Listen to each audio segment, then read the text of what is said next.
you can become an optimal agent quickly or slowly. I believe that it pivots on your willingness to make hard choices. If you are willing to change your life radically, you can change it radically and quickly. If you want to have your life change gradually towards agency, it's really a completely different roadmap. And what I want to speak to today is, what if you wanted to do it quickly? Hello and welcome to the Optimal Agency Podcast. My name is Patrick Cummings. I'm joined as always by John Gilson. Together with you, we are exploring the ideas of agency, diving deep to discover a set of guidelines on how each of us can best operate in the day-to-day to maximize our personal autonomy, professional freedom, and ultimately our positive impact on the world. Thank you so much for tuning into the show. How are you, Mr. Gilson? Dude, I'm so happy. This is going to be fun. We've got a great listener question from an active duty airman who's struggling to find the time to work out, sleep enough, and importantly, connect with his fiance. Our main chat's going to be a conversation around a roadmap to agency, what to focus on, in what order, and why. And we'll wrap it up with a quick chat on one of the rules or maybe the behaviors that you yourself there, John, have been working on. Ready to get in? Let's do it. All right. This question is from Austin. This is what he sent over. He said, I'm an active duty Air Force member that's been in for a little over 9 years, and this is his current weekly schedule. Work 6 a.m. to 4:30 p.m., CrossFit from 4:30 to 5:30 p.m., home at 6. And he says, after cooking dinner and cleaning up, my fiance and I have around 30 to 45 minutes of relaxed social time to talk about our days or watch a show together before it's time to get to bed so I can try to get at least 7 hours of sleep. Given we spend so much of our time away from each other, and little to no time together throughout the week, how can I work to optimize that time with my fiance, strengthening our relationship and creating quality time? Yeah. Austin, great question. Great question. And fundamental to this is, how do I connect with the most important person in my life when I have all of these other duties pulling me away? And I went and did some look at, what does 9 years in the Air Force mean? So Austin, if he's enlisted, is probably an E7, Master Sergeant. If he is a commissioned officer, he's probably an O4, which is a major. These people have a lot of responsibility. They're overseeing hundreds and hundreds, if not thousands of people. And so my first instinct was, man, you work from 6 a.m. to 4:30 p.m. Like, what's up with that? And then I realized, well, I know exactly what's up with that. You have a lot of responsibility. And then, of course, you're working out. You're hitting that CrossFit gym. I'm going to assume it's at base. I'm going to go ahead and make that assumption. You're not going anywhere to go to it. You're just doing that from 4:30 to 5:30, and then you get home by 6. So here's the calculation I got to. You probably start getting up and getting ready for work around 5 a.m. if you've got a half-hour commute to the base. What that means is you have some from 6 p. to 5 a.m. at home, which is 11 hours, minus 7.5 hours of sleeping, which is you have 3.5 hours per weekday with your fiance. How do you make that count? Okay. So my first question for you is there any way you can CrossFit during the day and call it work? Okay. So can we get that hour back? Because that turns my 3.5 hours into 4.5 hours. That would be really great. I'm going to assume there are some obstacles to you doing that, or you would have done it already, but you're kind of in charge. So maybe make it happen. But if you can't, here's what I thought about. And I thought about my relationship with my girlfriend, Annie. You know, we live together. And how do you go about making the time you do have matter? First, let her know that you're thinking about her even when you are on duty. And my knowledge of military is secondhand, but I'm assuming you have a very routinized approach to your work at this point. Make an appointment, put it on your calendar to reach out and text her during the day and just tell her you're thinking about her. Ask her a question if you want to. Do not make it about something logistical you're going to want to, right? Yep. Just make an emotional connection. Ask a question, send something out, show her a picture of something, make that connection during the day. The second thing that I thought of, and this comes back to, Patrick, something you and I have talked about somewhere in the last 31 episodes, which is that memory is The formation of positive memories is driven by novelty. Okay. And so when you're thinking about what you do at night, I want you to put some effort into a few nights a week. You don't have to tell her which ones. You can schedule this if you like. You're going to do something new together. Whether that's go for a walk instead of watch a show, whether that's try and cook a dish you've never cooked, whether that's go home, get her in the car, go out and buy ingredients for the thing you've never tried before and go cook it together. So I want you to think about, how do I, in that 3.5 hours, infuse novelty once to twice a week? I'm not talking about date night. I'm talking about do something completely new that will cause memory formation for her and you, and will bring you closer. Do it together. And so I have a lot of empathy, Austin, for I only have 3.5 hours per weekday with her. The other thing that you can note here is that you have weekends. And if you're anything like me and Annie, weekends look like clean the chimney, stack the wood, cut the grass, right? Paint the guest bedroom, et cetera, et cetera, et cetera. You got a honey-do list. Can you do it together? And can you, and this is this is one of the hardest things I think in any relationship or in any hard driving successful person's life. Can you take a day, a Saturday or a Sunday, and not do that crap? The light bulbs can be unchanged. The floor can be unmopped. Can you use that 24-hour period, or that, let's call it 16 waking hours, to explore novelty, to be together, and to develop something? And we tend to let our responsibilities take over from the willingness to do that. But if you look at the wisdom of the ancients, and I'm thinking specifically about several of the major religions, there's something called a Sabbath.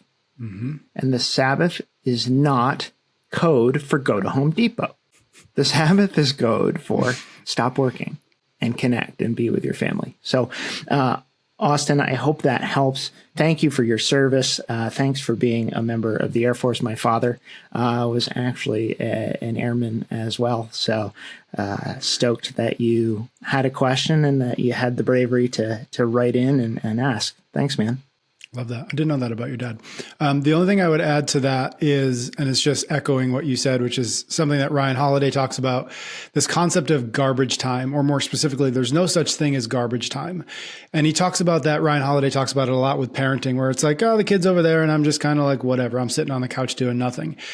There is no such thing as garbage time. There is time you treat as though it's garbage, but it is not, in fact, garbage time. And so I thought about that a little bit with this question, because I was thinking about, okay, you're making dinner together, you're eating dinner together. Like, that's not throwaway time. That's not like, oh, we don't have time together. To your point, you can infuse novelty. Even if you don't infuse novelty, just the act of making food and eating food together and cleaning up the dishes, if recognized as like, this is part of my 4 hours, my 3.5 hours with you, this isn't this could be wasted time, but it doesn't, by virtue of what we're doing, make it wasted time. And so just remembering that there is no such thing as garbage time will at least allow us to recognize, like, okay, I've got 3.5 hours. Let's make the most of it every single time. Yeah, that's such a great observation. One of the things that I've noticed happens when you get an efficient household, if that makes sense, is you tend to divide tasks. Yep. Right. And so it's like, I'll make dinner, you do whatever Y is. Yep. Right. Usually cleaning up the dishes. Yeah, you clean the dishes, that kind of thing. But when you bifurcate like that, you miss the opportunity to be together, right? To be united and to go after something. So yeah, I love that concept. And I also love the idea of saying, hey, this does not have to run like an airlift operation. Right. Right. Like, we're not aiming for maximum efficiency here. Right. Yeah. We're aiming for togetherness is goal one. And if we end up eating a burnt pot pie as a result and the dishes sit in the sink overnight, oh, well. Yep. Love that. All right. Thank you, Austin, for sending that question in. We're going to get into our main chat today about kind of a roadmap to agency. But real quick, if you are enjoying Optimal Agency, if you have checked out the website, if you've read the rules, if you've been listening to the show, the best way for you to help us continue growing and continue going is to just share an episode with a friend, somebody who might benefit from it, somebody who perhaps is a little weak across one of these elements of agency. We appreciate it and thank you in advance. Okay, my friend, we are going to have a chat here. It started with this conversation or started with this concept of a roadmap to agency. Like, okay, cool. Now what? Where do I begin? Where do I start? How do I begin to take all of these rules and act upon them? How do we take these ideas and translate them and transmogrify them into action? And so that's kind of our challenge this week, is to just start thinking about, like, okay, start here, move here, on the way to here. And through that process, through that journey, you will be taking steps, real steps toward this idea of optimal agency. So with that in mind, where shall we begin with this concept, with this challenge? Let's start with an apology. So we flooded the zone. Okay. Yes. Gave you 6 rules of health, 6 of wealth, 6 of time to do these. And then we added on 6 each behaviors, said, here's how to do it for health. Here's how to do it for wealth. Here's how to do it for time. And just for giggles, I threw on 4 meta rules. I was like, these are rules about rules you should know. Okay. So after you've memorized those 36 pieces of information, go ahead and which everybody I'm sure has. Yeah. Already. Which I'm sure everybody did. But if you want to download the white papers from the website, because I put a lot of work into that. But I think we need to start with, you can become an optimal agent quickly or slowly. Mm-hmm. And I believe that it pivots on your willingness to make hard choices. Mm. And so if you are willing to change your life radically, you can change it radically and quickly. If you want to have your life change gradually towards agency, it's really a completely different roadmap. And what I want to speak to today is, what if you wanted to do it quickly? What would you do? And so, we have this concept, and I love this phrase, and I know you do too. The world is clay. Yep. Okay, that is the driving ethos of what we're doing here. You can mold the world to what you want it to be. And just to say, we did an episode called "The World Is Clay." Go back if you haven't listened to that. That'll give at least a little bit more context to this idea. Go ahead. Yeah. But you can conceive of it really quickly with the metaphor too. You can shape it to what you want to be. It's infinitely malleable, and it's shaped by hard choices. Right? Nothing about achieving agency is comfortable. Frankly, it requires you to do things you don't do. So I want to talk about the roadmap, and I want to do it in 3 stages. And I want to say, okay, if you were willing to make the hard choices, what are the hard choices you would make across health, wealth, and time in 3 stages to get there? Mm-hmm. So what's stage 1 then? Where do we begin?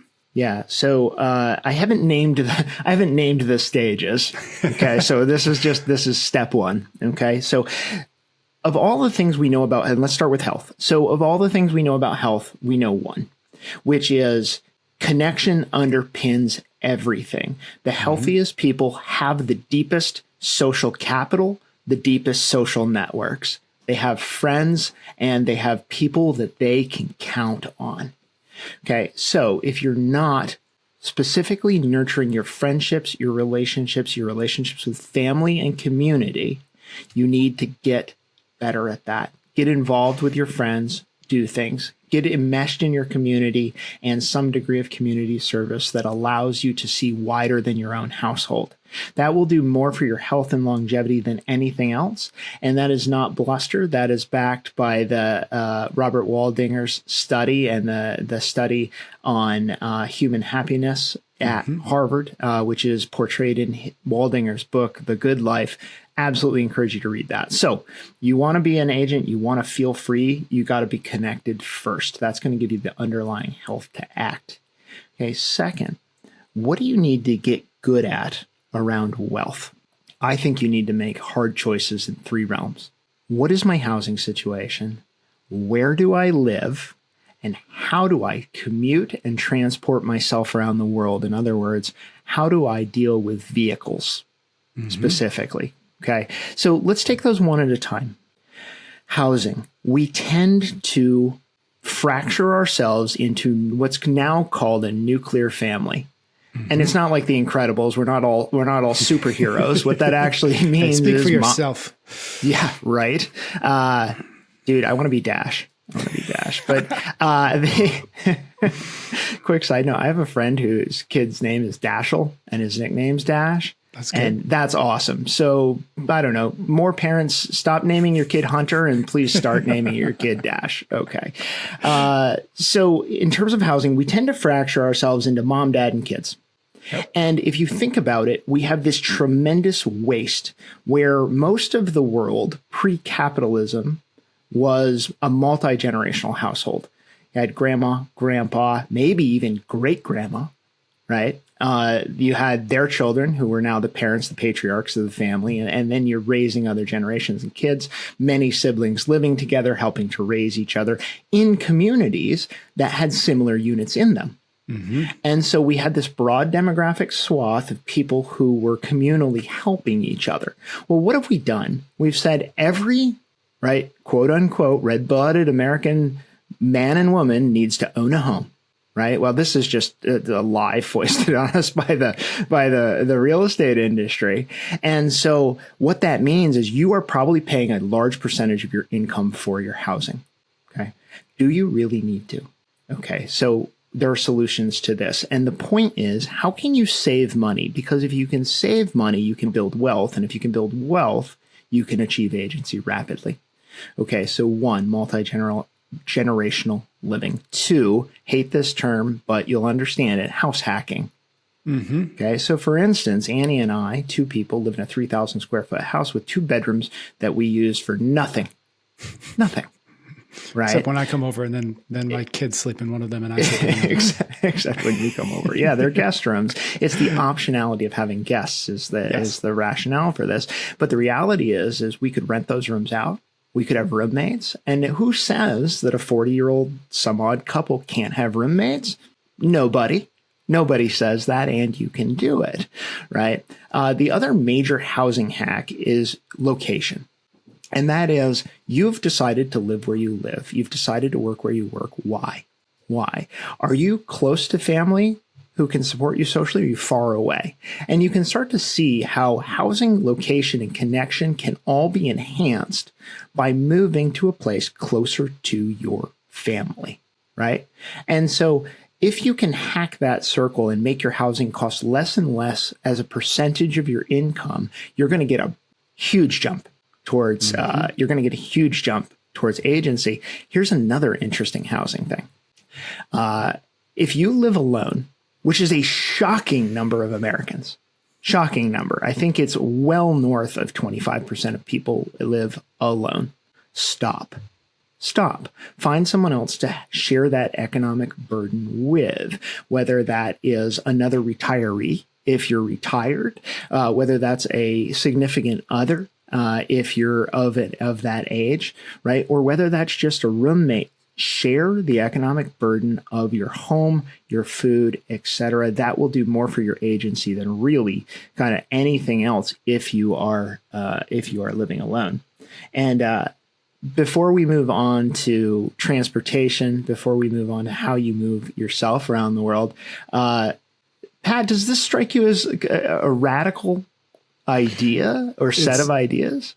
It's radical in the sense that it runs counter to what you said, which is like being a grown up equals owning house plus 2 cars plus cat and or dog, right? Yeah. And so it's radical in that sense. But I do think about, I've thought about this a lot, and what immediately comes to mind is the world, even not that long ago, that my dad grew up in. My dad grew up he had a big family, so it wasn't a multi-generational house, but next door were cousins, down the road were cousins, right up, within the neighborhood were aunts and uncles who they could then go to. And there was this sort of this sense of like, this is where we live, and it's a neighborhood. It's not my house, right? To your point, like we've done this thing where we just move selfishly. We move to places that work for us. And like, I think about my own family, like myself and my sisters and my parents, we all live like 2.5 hours from each other. And so when we see each other 2 or 3 times a year, and it's not enough, right? Because we've all individually made these choices that are best for us individually, but not best for us as a collective. My kids, without quite a bit of effort and time, are not going to have near as much connection with their cousins that my dad did with his cousins when he was growing up. And I would be hard pressed, to your point, what we've been talking about, I'd be hard pressed to say that it's better what we're doing now than what they did back then. Mm-hmm. At least if we think about what we started this with, which is the single linchpin of health is connection. And so we've done this thing where it's like, yeah, that's really important. But then we separated ourselves, we spread ourselves out, and we isolated ourselves. So not only is it the financial burden of those things, there's also the health burden of those things. And what I love about what you're presenting is, yes, it is a hard choice, but it actually does two things at once. It does these two things at the same time. It benefits both equally and together, and moves you again in that direction toward agency. Yeah, like killing 35 birds with one stone. Exactly. It's this beautiful thing. And, Mom, Dad, if you're listening, Pete, Heidi, if you're listening, like, come move in. It's fine. We got room. Like, we miss you. And so how do you do that? How do you get that together? Let's talk about commuting. Yeah. We buy boxes that cost $50,000 on average to take us to work where we don't want to be. Mm-hmm. Right. And we get sold a bill of goods that it needs to have seat heaters and it needs to be the latest model. And God, if it can't self-drive and it's not a Tesla, you're not even successful. Right. And so understand that you are doing one of the hugest killers of agency in the world. And I'm not going to bitch about cars. I'm going to talk about a principle now. Do not buy depreciating assets with debt. Okay, so what does that mean? It means a car is worth less and less every year. Yeah, mm-hmm. If you buy one new. And at the same time, you're borrowing money to do it. In other words, compounding is working against you on the money you've borrowed. You'll typically, at today's interest rates, pay about 1.5 to 2 times the sticker price of a car to buy it if you finance it over 60 or 72 months. Okay, first of all, that's crazy. If I told you your Toyota Prius, instead of being $40,000, was actually going to cost you $80,000, would you still buy it? Okay. The second is that when you get to sell it, it's not going to be worth $80,000. It's going to be worth $20,000. So you're going to pay $40,000 sticker, $80,000 in actuality for something that at the end of its useful life to you is worth $20,000. Mm-hmm. Like, what I'd like you, send me those $100 bills. I'll burn them for you or I'll keep them, right? Like, stop this crap. Okay. So how do we do it? I'm not saying you don't need transportation. That's not what I'm saying. What I am saying is, do you really need to do that to yourself twice? Do you need 2 cars? Do you really need 2 cars? Right? I'm going to guess the answer is no. I'm going to guess. Okay. Now, do you need a car at all? And this is where changing your job comes in. And this is stage 2 stuff. Okay, changing your job. And I want to get deeper into that. But let's imagine that you change to remote work. Now you really don't need 2 cars. Stop pretending, right? If you're both working remotely, you got a dual household income, like you really, really don't need 2 cars. Can you move closer to work? So that's the next one. A vehicle isn't just buying the vehicle. It's insuring the vehicle, it's gassing the vehicle, it's maintaining the vehicle, which is a direct function of how far you drive the vehicle. Mm-hmm. Okay, imagine if you could change your location, cohabitate with family or a roommate, and be closer to the place you work if it can't be remote. Okay, you're going to save scads of money that way as well. So start thinking about that. If you have a vehicle or a second vehicle or a third vehicle and you're like, I've paid for this, there's dollars in it, you can turn it into, instead of a cost center, you can turn it into a revenue source.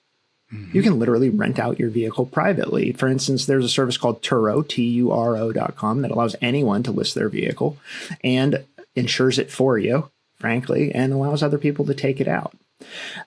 So I think if you can look at housing, location, and vehicle, you can start to do one of our rules of wealth, which is to save as much money as possible about what you're bringing home. And you can see, Pat, I think those are hard choices, aren't they? Totally. Yep. Every single one of them. Like you'd have to do something hard, right? Yep. Here's what I did. You want to hear? Okay. So I had a 2019 Porsche GT4. manual stick shift. If anyone gives a shit about this kind of thing, it was silver, had the carbon buckets, 20-inch rims. It was sick, right? Sick car, just absolutely impractical, sick thing. I paid $120,000 sticker for it and had it financed at about 4%. My payment on this, I'm glad you can't hit me through a camera, Patrick. My payment on this thing was $2,300 a month. Okay. On my Porsche. Okay. Yep. So I finally realized what an idiot I was being after. This was my 22nd sports car. Okay. That I had financed with that. Yeah. Right. Like, we can go through the list sometime, but I took it to the Toyota dealer and I'm like, I'd like to trade this in. And they're like, what? Like, we don't take Porsches. What are you talking about? I'm like, yes, you do. Stop playing. Take my Porsche. Here's what I want. I want a Toyota Tacoma, which was a $40,000 vehicle instead of a $120,000 vehicle. And I want to pay cash for it. Okay. So I immediately eliminated $2,000 running from my cash flow. And if you're listening, you're like, okay, John, but you had $2,000 to spend on a car payment. I did. And it was $2,000 I wasn't saving. Mm-hmm. Right. Okay. So I went and did that. Here's the next thing I did. I was living alone in an apartment in a suburb of Boston, and all in, it probably cost me $3,000 a month. Right. After a suitable period, I moved in with Annie. Mm-hmm. And we immediately split that bill got split in half. Right. And then we moved from Massachusetts and Boston to New Hampshire, where our income wouldn't be taxed at the state level, where we were able to enmesh ourselves in a community. You've never been anonymous until you've lived in Boston or New York or Chicago. You want to be anonymous to your neighbors. There's 3,000 people within a square mile of you, and you don't know any of them.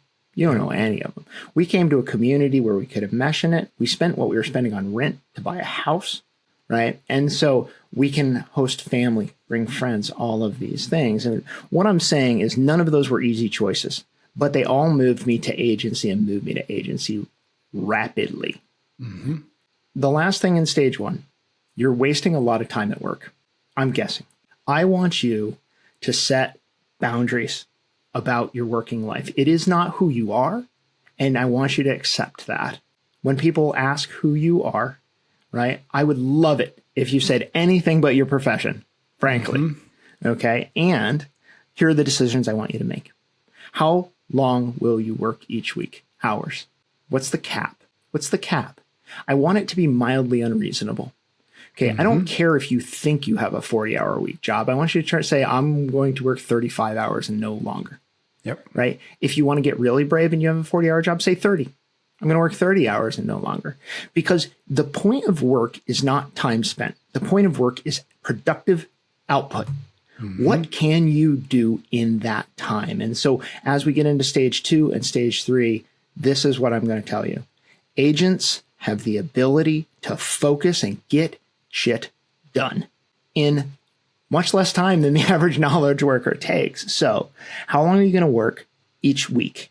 What will your start and end times be? And here's the hard question. What will you achieve? Mm-hmm. I don't want that to be some pie in the sky idea. It needs to be very precisely defined per period of time. In quarter 4, I'm going to launch this website, write this copy, right? Give this speech. Anything that doesn't align with that, you throw away. Mm-hmm. And so you move from being the kind of person who goes to work and marks time to the kind of person who goes to work with the end in mind and only does what it takes to get that done in the amount of time you've given yourself to do the thing. I can't think of anything more empowering. So that's my stage 1. Connect with others, make those hard pivots on housing, location, and vehicles that are going to allow you to up your savings rate like crazy, and set boundaries on yourself and your working life. Mm-hmm. 2 things. One, just a throwback to a conversation we had previously on Parkinson's law. A lot of what you just said regarding time is putting Parkinson's law into action for your own benefit. So worth at least looking up what Parkinson's law is, if not going back and listening to that episode. And 2, as we bridge into stage 3 is, and this is a little bit of a theoretically, I believe this to be true, but also in my experience, this is true, which is that if you can make the hard decisions that we just walk through, every other decision becomes easier because you become the kind of person who's made those hard decisions before. If you start making those decisions, if you sell the car, if you invite the in-laws to move in, if you move housing from Massachusetts to New Hampshire, you have a stack of proof behind you that I make hard decisions in line with towards my own agency. And so every other decision that requires that kind of thinking, well, I've already done this. I can do this. I'm the kind of person who does this. So it becomes the snowball. So I say that stage 2. What does stage 2 of this decision-making process or this action-oriented process look like? Yeah. So we're going to go health, wealth, time again. So here's the health thing I want you to do. And this is absolutely personal to me. I want you to develop an identity, a portion of your identity that's unpaid and has nothing to do with your work or your family. We tend to say, I cannot do things in service of my agency because insert anything about your job, insert anything about your family situation. We set up straw men that say, I can't be an agent because of forces outside of myself, and those forces are professional or they're familial. Okay, bullshit. And here's how we're going to prove it's bullshit. You're going to be the kind of person who has a different identity. It might be drummer, painter, triathlete, mountain biker, board member, right? It might be priest, it might be crossing guard. I don't care what it is, but I need it to be 2 things. I need it to be non-professionally remunerative. It's not a scheme to get you somewhere else. It's just a thing that allows you to exercise something that is a passion of yours without you worrying about anyone else. And this is enlightened self-interest as far as I'm concerned, because it helps you understand that you contain multitudes. You can be a painter and a writer and a father and an executive vice president of widgets. You can be all of those things, and it teaches you to unweight them. Unweight them. One isn't more important than the other. They're all important, and you're important. You're important. And we don't understand that. And if you want to be an agent, if you truly want to shape the world to what it needs to be, you need to take some step that says, I matter. I'll take care of myself. And I think that's an unpaid identity. So I think that'll make you a healthier person. In terms of wealth, what I want you to do is I want you to start your freelance career. We're going to move into quasi-entrepreneurship. Okay, how do we do this? I want you to sell to a small business, a local business, an independent party, your skills. Okay, and what that means is if you go to work and you're a marketer, I want you to go start pitching a service to 2 or 3 local businesses. Let's say that you're a really good brand person. I want you to go sell a brand revamp to the local pizza parlor. I don't even care how much you charge. I just want you to exercise the muscle, right? If you are an accountant, same thing. I want you to go sell your accounting services, not to your big 4 employer, PricewaterhouseCoopers. I want you to go sell it to someone local, because those people can't afford the business that sells the thing that you provide. They can't go hire PricewaterhouseCoopers, but they need accounting. They need your help. And what does this do? You do not have to take a pay cut, and this is critical. So I want you to imagine that you make $100,000 a year, okay, which is about $50 an hour. And making that $50 an hour, you can fractionalize it and have power in doing so. And so by going to the local business and saying, I'm $50 an hour, and I'll do your accounting in 2 hours a week, which means I'm $400 a month. What you start to understand is you can keep your pay level, but spend less time making money. Okay, now that comes hand in hand with reducing your expenses. But imagine you make $100,000, you only need $50,000, right? And so that equates to about $5,000 a month. Okay, and you find 10 clients that'll pay you $500 a month. Well, now you can have a part-time job that makes you the money you need to cover your bills, and you've got scads of time. So we'll go into that freelance equation more and more, but in stage 2, all I want you to do is find one and sorry, I'm twitching about the words side and hustle because it's not. It's a step towards freedom. And here's the joy of it. Okay. So I got laid off from a job where I made $188,000 a year. And I had, as funny as this is going to sound, I was also making about another $10,000 a year consulting on the side. Mm-hmm. But when I lost that job and got laid off, they were like, "You're laid off." And they gave me a great severance package. And I was like, yes, sweet. Because now I had backup. Right? I wasn't going out of business at Gilson Inc., right? I had these consulting clients who were going to pay for the electricity bill and the gas in the car and cover the mortgage. I was good, and so there's so much freedom in going to work, getting a paycheck, but knowing you don't have to. In other words, if your boss tells you that you've got to go see Mr. Peterson in Sioux City, Iowa tomorrow, and you don't want to, you can be like, no. And so learn to freelance. Okay. Second, get a new job. Apply. You have skills. And if you've been at your employer for more than 2 or 3 years, they are not probably paying you what the market will pay you. And we've covered this, Pat, numerous times in other episodes. The gist is get the courage to make the hard choice to look for other jobs. We don't do so out of misplaced loyalty. We don't do so out of social connection to our current coworkers. We don't want to let them down. That is not what a job is. Okay, that's not what a job is. A job is a way to bring in dollars. And if you've done what I've asked and started to divorce your identity from your job, it's a lot easier to apply for a new one. Okay. And then ask for a raise. Apropos of nothing, we've talked about what you can do to make it more likely you'll get that raise, but just go ask for one. So in stage 1, we've said spend less money with hard life hacks. In stage 2, we're saying make more money, do it by freelancing to divorce yourself from the capitalist grind mill that is the 9-to-5 job, and at the same time, take advantage of that mill by making as much money as you can. Okay, so now what do I need you to do with time? We alluded to Parkinson's law. I need you to focus. Okay, that means eliminating meetings you don't need to be at.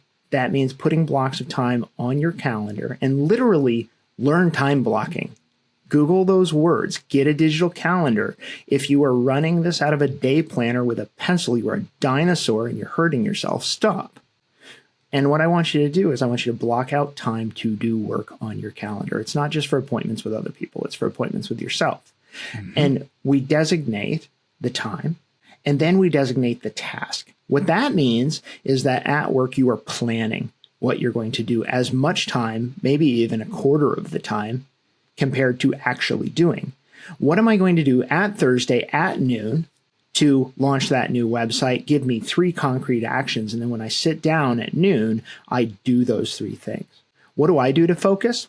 Well, so I have a client who I do a lot of data science for, because we're trying to determine how their clients upgrade and downgrade amongst their services, and also how they can their sales cycle converts. So I do just a ton of spreadsheet ninjaing. And I don't listen to techno or house music except when I am running spreadsheets. So I put on these big ass headphones and I listen to house music and I do that. And that's the only thing I do. But I spend about a quarter of the time I spend doing it trying to do it faster, not by moving my fingers faster, but trying to find better formulas, better plugins, etc. And this client pays for quote unquote 4 hours a week. But here's what they would actually pay for: the knowledge that I'm outputting. And so if I went to them and said, the thing you pay me for 4 hours, I've gotten more efficient at it and it only takes me 2, but you still have to pay me for 4, they'd go, okay, right? Sure, whatever, yep. Right? Because the knowledge is that valuable. So that's what we get when we focus, and we focus on the tools that do the job, not just doing the job. What you get is a beginning of the divorce of your time from your income. And you can see how we can lay that on top of freelancing to really win. But what I'm saying is, when you go to work, focus. That means put the phone in the Faraday bag, which I did at the beginning of this episode, right? It doesn't ding, it doesn't beep. Turn off all other notifications. Do the thing you're going to do the work. Okay. So that's stage 2. Get yourself for health and unpaid identity. Engage in freelancing and a job search and ask for a raise. And for your time, when it's time to work, do the work. Love that. 2 things. One, I don't do the techno music, but there's a service, or it's an app, it's a website called Coffeetivity, which will let you listen to like the background noise of being in a coffee shop. And so I'll put that on, and that I'm not kidding, it increases my ability to focus. And two, something I've said before, and just worth reiterating, that in this day and age that we live in, with all the dings and all the noise and all the distractions and all the shiny objects, if we can develop the ability to focus and do a single task for 90 minutes, it's basically a superpower. And it will head and shoulders put you above everybody else if you point that in the right direction, to your point. If you say, here's the most important things, here's the order of events that I need to do them, I'm going to do them on Tuesday at 3:00, and then at 3:00 you actually do them, you're just unstoppable. Mm-hmm. And you're an agent. And totally. So does but Coffeetivity. Okay, let's talk about this. Yeah. Yes. So do you still overhear stupid shit constantly? Well, it's not, are there people in the background saying like, you can't hear conversations? So what I do is I'll put a little bit of music on, and then I'll mix the Coffeetivity so a little bit lower. So it's basically like I have headphones on, but I'm in a coffee shop. Wow. Yeah. Wow. I'm not messing around over here. Yeah. All right, let's jump into stage 3. Okay, stage 3. I promise you're my favorite person, Patrick. I'm not laughing at you on the inside. So stage 3, health. Reduce stress. Reduce your stress levels. Okay, if you want to be a creative, engaged, impactful agent in the world, you cannot be tweaking. What does that mean? It means you listen to stage 1 and stage 2. You don't spend your time in a car screaming at people in traffic. You live somewhere peaceful with people you love. You have a job that does not take up all your time to make money, and you have an identity that allows you to blow off steam, whether that's painting the picture or riding the bike, right? Or playing the drums in your bluegrass band. I need you to be a chill human. And it's funny, we think you can have it all. We're like, okay, but I can have the job and the family and the commute and the thing. And if I just listen to Headspace and Calm and meditate and do some push-ups, I will be stress-free. No, see, the point isn't, can you combat stress? The point is, can you set your atmosphere such that stress doesn't get in? Mm-hmm. And when it does, we talk about things like blue zones and longevity and living a long time through exercise and diet, et cetera, and connection. But the other commonality that you see if you look at Okinawa or you look at Costa Rica, right? Or you look at, I think it's Loma Linda in California. I think that's right. Not only is there intense community connection, as a result of the intense community connection, people feel supported. And there therefore is less existential stress.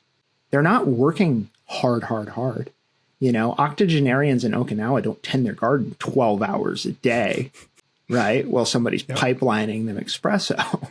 They do it for 3 or 4 hours and they chill, man. And so you need to arrange your life in a way that gets you to low stress. And that's where agency lies, as far as I'm concerned. I'd like to call this optimal serenity as much as optimal agency, but somebody would think we were a wind chime app. Okay. So on the wealth front, I want you to invest in financial knowledge. Okay? We've given you a lot of it here. What are the basic steps you need to do to move yourself from making money with your time, with your labor, to making money with your money? It's all over Optimal Agency. Go back and listen to the wealth rules. Go back and listen to those conversations. But here's the fundamental thing I want you to understand. Time is not money. That's exactly backwards. That aphorism is wrong. It's the other way around. Money is time. So if I can save and invest and avail myself of compound growth, what happens is I have to spend less and less of my time making money, which means in essence, I can trade money for time. So think about this. You've gotten yourself in a good housing situation that costs less. You've gotten yourself the best job that you possibly can. You've learned the freelance equation to continue to make per unit time the same amount of money you made before. What can you do now? Well, you can just work less. And you're implicitly trading the opportunity cost of the time you would have spent making money for the time you can invest in your family, connection, your unpaid identity, community service, etc. Okay, so when you engage in savings and wealth accumulation, you need to understand that Money can be traded for time. The opportunity cost of making that money can be traded for time. And then you have to make that last hard choice. You have to trade it. I could make, Patrick, and I know I could, be hired right now for a $250,000 to $300,000 a year job. But guess what that job would come with? I'd have to move to a major tech hub. I would have to be a VP or C-level executive, which means that I would have to answer emails probably at 6 a.m. and 8 p.m. Right. But per unit time, I make that equivalent amount of money, but I only work 20 hours a week. And so I make in function half as much. I've made the hard choice to say the point of life, the point of being an agent is not to maximize how much money comes into my world. It is to balance myself in a way that causes the least amount of stress doing things I want to do. And that means taking advantage of that freelance equation. And so if you understand reducing stress and investing in financial knowledge, and you can make that final hard choice of saying the scoreboard of my life shall not be my annual income, then you'll be really far along towards agency. Love that. The world is clay shaped by hard choices. Yeah. Take And that. the funny part is after you make a series of them, you're going to look back with hindsight and go, man, I could have done this 10 years ago. Yeah. And why didn't I? Why didn't I? Why didn't I? All right. We will wrap up the conversation there. We're going to jump into a quick chat about the rule or behavior that you're working on yourself now. But first, you mentioned this right at the top. Download the OA white papers. This is something new. We've got 18 rules and behaviors, plus, as you mentioned, meta rules. We put them all in we put them actually in a series of simple downloads. You can get them at optimalagency.co/white papers. You'll not only get the rules, the behaviors, the meta rules, but also our action or the actions you can take toward building your health, building your wealth, and building your time. Simple downloads, optimalagency.co/white papers, and you will get them all. Yeah. So I thought about that. We thought about that being a book, right? And going in the self-publishing route and getting that out to the world. I couldn't wait. I mean, Right. There was so much time, effort, and energy in this system and putting this together that essentially you can go to optimalagency.co/white papers and get our book for free. It's free. Please download it. Please read it. Please let us know what you think, right? You can reply to any newsletter we send out on Tuesdays to let us know what you think. You can go to optimalagency.co/questions and tell us what you think. Make that labor of love something that helps your life, and let me know. Let Patrick know that it helped you. We'd love to hear from you. Great. Okay. As we do every once in a while, we just have a quick closeout of an episode where we chat about what we ourselves are working on in this world of optimal agency. And it's your turn. So what do you got? I'm eating more. Okay, so here's the knock-on effect. I used to eat breakfast and dinner. Yep. Okay. But what would happen at dinner is I would just go off the rails. Yep. I'd go off the rails. So I'd start eating processed food essentially. We'd have dinner, but then I was like, oh, I need some popcorn with olive oil on it and salt. And I need a pint of Haagen-Dazs ice cream. Right. And so I was consuming the calories because your body doesn't give you a choice. You're mountain biking 10, 12 miles a day. Your body's going to demand that you make up that energy balance in some way, shape, or form.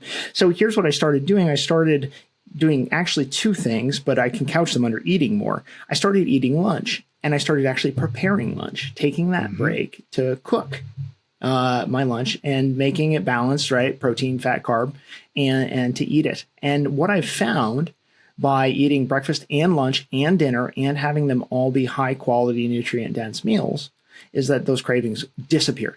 My sugar intake is down, I'm going to guess 85 to 90%. Annie and I went to Super Secret Ice Cream in Bethel, New Hampshire, which she loves for their kitschiness and the quality of their ice cream. We got a couple pints of ice cream last weekend to share, and they were terrible. And this is great ice cream, and it was terrible. It tasted over sweet to me, and it made me feel like shit. Because all I had done was remove sugar from my life, not by saying I'm not going to eat sugar, by actually giving my body the actual calories it actually needed in a reasonable time span. And I had gotten trapped up, Pat, in that whole time restricted feeding thing. That's kind of all the rage, right? Yep. Screw that. That was ruining me because I was time restricted feeding myself right into a pint of ice cream at night. Right. So anyway, I feel better. Inflammation's down. I feel good. I'm cooking all those meals. So I'm cooking 3 times a day, and I feel great. So yeah, eat more. Eat more of the right stuff. Eat more often. Eat more of the right stuff. Oh, man. Thank you for that. Thank you, everybody out there, for listening. As I said before, the best way for you to help us continue to do the show is to share this episode or share any of the episodes. So thank you in advance when you do it. Thank you for your ratings and your reviews. John and I will be back next week for another episode of Optimal Agency.